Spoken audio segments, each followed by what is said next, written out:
최고의 공간입니다. 전주로 오십시오. 저희 지부 노조 사무실이에요. 오, 되게 좋은데요? 위치가? 네. 1층에 딱 아주 인접해요. 이게 마키비움 책마루라고 하십니다. 책마루가 뭔가요?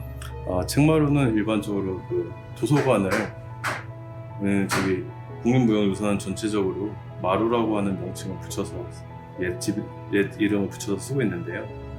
책을 보관하는 곳이라고 해서 책마루라고 쓰고 있는 거고요. 그보다는 그 앞에 저희가 라키비움이라고 한 단어가 더 주안점을 두고 봐야 되는데요. 라이브러리, 아카이브, 뮤지엄 이 세 기관의 기능을 합쳐서 라키비움이라고 부르는 것이고요. 라키비움을 지향하는 책마루 공간입니다. 복합 문화 휴색 공간이라고 보시면 됩니다. 여기 보이시는 이 사진들은 그 일제 조선 총독부 시절에 무라야마 지준이라고 하는 학자를 고용해서 한국의 민속 자료들을 수집했던 그 원본 사진들입니다. 무라야마 지준이 촬영했던 사진들을 현 동경대 교수인 노무라 신이지 교수가 소장하고 있던 것을 우리 기관에 기증을 해주셨고요. 그거를 지금 전시해 놓은 상황입니다. 민속 자료 같은 거네요? 그쵸. 그 당시 이제 민속, 그 조선의 민속 모습들 그대로 담아서 그런 기록화 사업들을 했다는 국가적인 기록화 사업을 일제가 단행했다고 보시면 됩니다. 지금 여기 보이시는 그 서가의 모습이 이렇게 기울어져 있는데요. 반대쪽도 이렇게 기울어져 있어요. 아, 그러네요. 이게 정조 때 그려진 책가도라고 하는 그림이 있어요. 서화. 그 서화 속에 있는 책가도의 모습을 거기서 뽑아가지고 여기다 이제 구현을 한 거고요. 여기 보이시는 이런 작품들은 저희 소목 이수자 선생님들이 창의 공방을 통해서 만든 작품들입니다. 보시면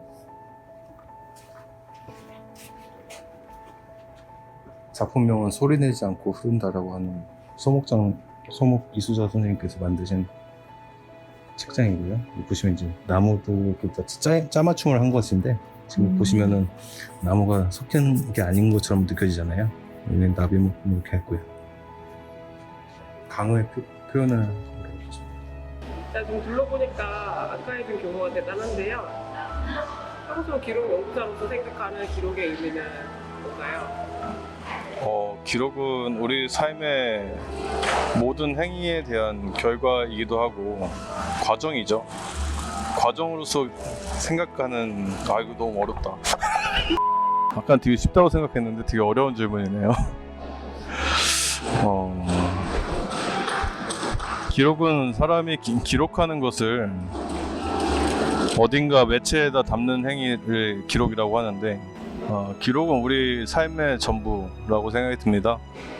기억하는 것과 기록의 차이는 기억이란 것은 상당히 주관적인데 비해서 기록은 객관성을 담보하고 남겨지는 것이기 때문에 기록은 우리 삶의 총체의 그 모습 그대로라고 생각이 듭니다. 작년 영화제에 아카이브를 활용한 콘텐츠 제작 사업이 있던데요. 어떤 의도가 있을까요? 예, 일단 컨텐츠 제작 사업은 저희가 아카이브, 그러니까 국립무형유산원 디지털 아카이브에 서비스하고 있는 자료들이 한 6만여 건들이 있어요. 근데 평소에는 사람들이 이제 그 자원들을 갖고 그냥 어디다가 싣거나 학술적인 연구 목적으로만 사용해도 되냐 이렇게 물어보거나 혹은 이제 오픈되어 있는 개방되어 있는 자료들을 그냥 보는 것에 주안점을 두고 있는데 실질적으로 그 자료들 그리고 또 하나는 그 안에 여러 가지 자료들이 있는데 그 자료들 안에서 그 여러 가지 의도를 갖고 그 각자의 의도를 갖고 구성해 볼 수도 있고 그걸 갖고 또 하나의 컨텐츠를 만들어낼 수도 있는 소재가 다분한데 그런 것들은 정말로 활용되지 않고 어떻게 보면 지금 살아있는 것들이라든가 지금 남겨져 있는 분들에 대한 것들만 사람들이 좀 이렇게 따라다니는 것 같아요. 그래서 우리가 갖고 있는 자료들을 활용해서 좀 전문가 그룹에서 이걸 좀 더 전문적으로 다룰 수 있는 사람이 한번 해본다고 하면은 그렇게 해서 그것이 이제 공개되고 나서 일반인들도 아, 이런 방법들이 있구나, 나도 이렇게 한번 해보고 싶다, 그런 그 효시가 되고 마중물이 됐으면 좋겠다라고 하는 마음에서 이 사업을 한번 넣어봤습니다. 그래서 올해는 그 김군의 감독인 강상우 감독이 우리 아카이브 기록관에 이제 있는 자료들 중에서 그 처음에는 7살 꼬마 아이의 영상으로부터 시작이 됐어요. 그 영상 속 아이를 이렇게 찾아서 쭉 따라가다 보니까 그분이 그 승무하고 그 살풀이춤의 이수자인 최양순이라고 하는 선생님으로 밝혀졌고요. 그래서 그분에 대한 행적을 따라가는 그 푸티지를 만들고, 또 필요한 경우는 영상을 좀 더 찾아서 구성하는 그런 다큐멘터리를 제작했고요. 또 하나는 음악인데, 음악 같은 경우는 저희 아카이브에서 전통 음원으로 서비스하고 있는 곡들이 있어요.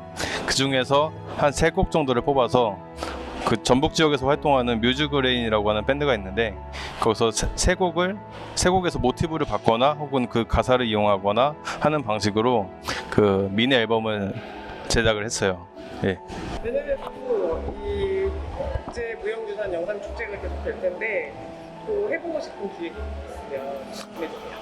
아, 예. 이 영상 축제는 애초에 그 무형유산 기록화라고 하는 방법론으로부터 시작이 된 거예요.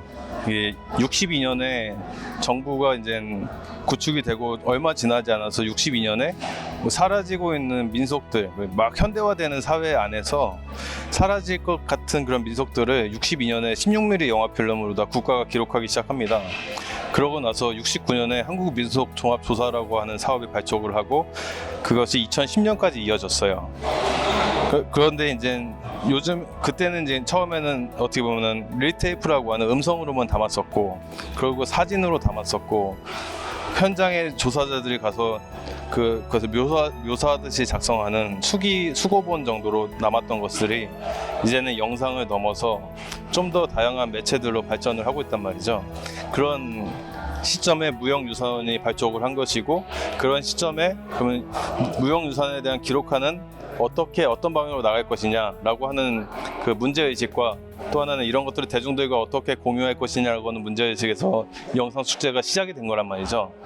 그러다 보니까 애초에 1회 때, 2회 때, 3회 때는 어떻게 보면 대중들한테는 조금 재미가 없지만, 그 전문가 그룹에서는 이것이 좀 발전이 되면 어떻게 보면 학술적으로나 아니면 전문가의 어떤 코어기라든가 이런 것들이 가능한 영역의 문화 행사로 인식이 됐었는데, 아무래도 기관이라고 하는 것은 성과라든가 사람들이 찾아오는 것에 좀 그 묶이는 부분이 있다 보니까 대중성을 좀씩 가져가요. 그래서 이제 올해로 6회인데 4회 때와 5회 때는 대중성을 많이 이렇게 증강을 시켜서 예전에 있었던 국제 경쟁 부분이라든가 아니면 시내 다큐멘터리 그 발굴이라든가 이런 경쟁 부분들이 지금은 사라진 상태거든요.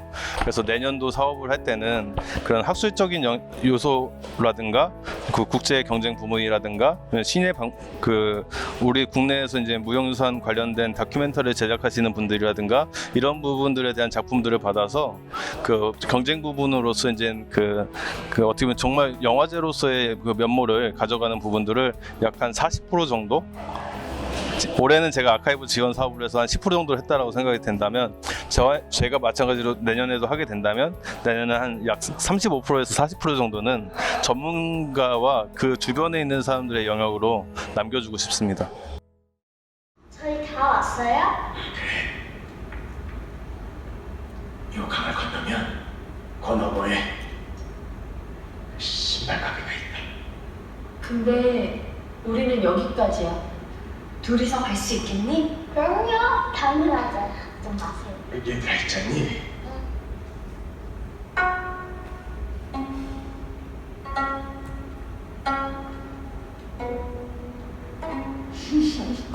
아저씨 좋은 사람 같다 그래.